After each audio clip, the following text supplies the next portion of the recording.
Hello friends, this is Deepika from Nothing Wire and today we have Realme 3 Pro for you.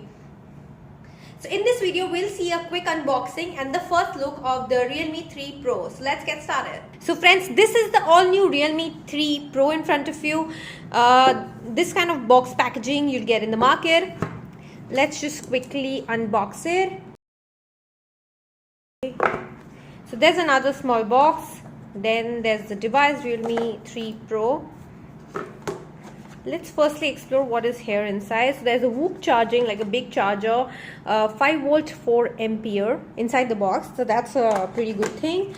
But the disappointing fact here is that it comes with a normal micro USB charging cable and a port. So the other devices with which actually Realme is comparing, this phone has a C-type charging port, but this one has a micro USB cable. And let's see what's here. So there's this SIM tray opening pin, then a normal quality TPU case, some paperwork, quick start guide and warranty. So guys, let's come to the handset. This is the Realme 3 Pro. This is how it looks like. The first view of the phone looks good, and we've just set up the phone. And this can you just see the speedway design it has? The back looks really nice. This is a new color which has been launched this time. Earlier it was just blue or black or gray. Now they have come to purple. Although this is not a new color in the market, we've already seen a lot of gradient design and purple colored phones in the market, which are running very successfully.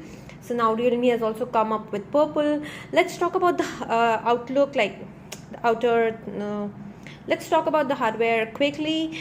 There's a power button, volume rocker here, splitter, and a secondary mic up there. And the speaker grill is on the right side. The disappointing part is that it has a micro USB charging port.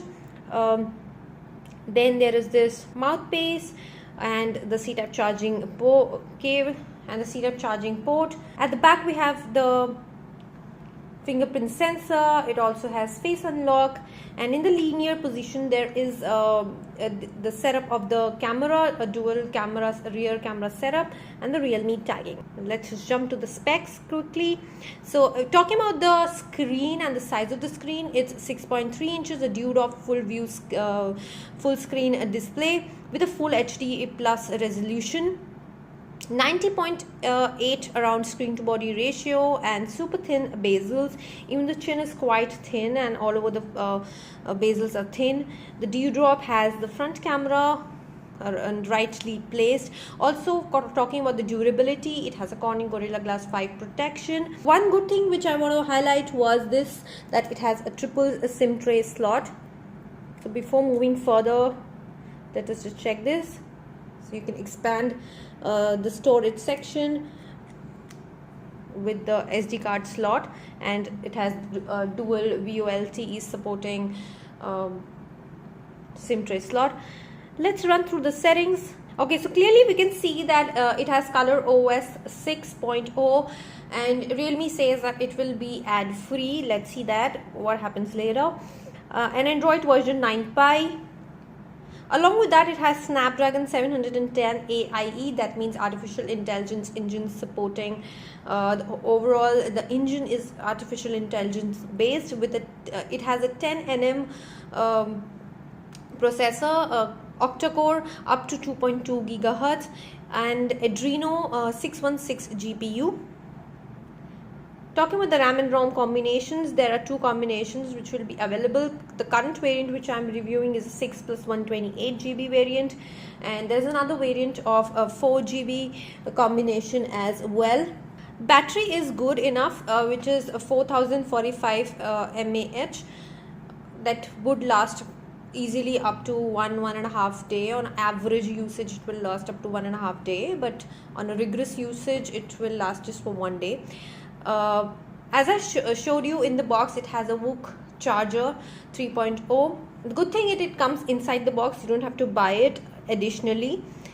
But again, the thing is that there's no C-type charging port. So the another devices which are in the market, which with Realme is comparing the Pro, Realme 3 Pro, they already have a C-type charging port. So let's come to the camera section. That's one of the highlight of the phone.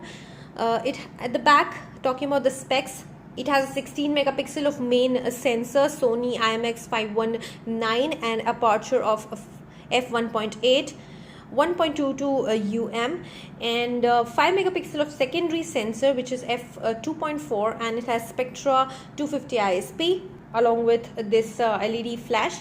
Also, some more good things about the camera are like dual pixel focusing, bokeh effects, and multi-frame noise reduction, and AI scene recognition. And mostly now people are interested in slow-mo, so it supports maximum up to 960 fps, 720p super slow-mo as well, and normal slow-mo is also supported. So let's talk about the front camera.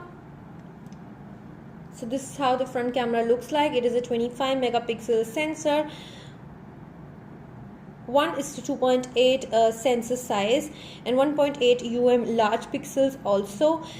In front also it has AI support, and it also has a large aperture f2.0.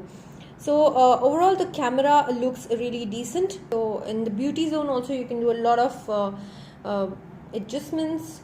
Let's run through some of the pictures. This is how selfies look like. This is a rear camera shot, nice details. Okay, one more thing which I forgot to mention was the nightscape with the RAW format as well. So it supports nightscape, and you can expect like really good night shots with it. These are some more other modes: nightscape, pano, expert, time lapse, and slow-mo. Overall the phone looks pretty good, but yeah, it will create good competition in the market. But yes, there are other devices also which are a little better than this one. Talking about the price of the phone, 4 plus 64 GB variant has been launched at a price range of 13,999, and 6 plus 128 GB variant has been launched at a price range of 16,999. So the first sale starts from 29th of April, 12 noon on Flipkart and realme.com. So Realme is doing a direct comparison of this phone with the Redmi Note 7 Pro. And many people were waiting for Realme 3 Pro so that they can compare both the phones and buy which one, because the pricing is approximately, or you can say really the same. So if you ask me for which one to go for, it will be the Redmi Note 7 Pro, because somehow the looks of Redmi Note 7 Pro have impressed me much better than that. Also, it has a C-type charging. That one has a C-type charging port. This does not. And obviously, I like that processor better than the 710 chipset. Snapdragon 675 is somehow a little better. This is also an okay phone, but not like this market killer. So this is it for this video. We'll be back soon with another tech bite and another unboxing video. Till then, don't forget to like, share and subscribe to Nothing Wired. Thank you and bye.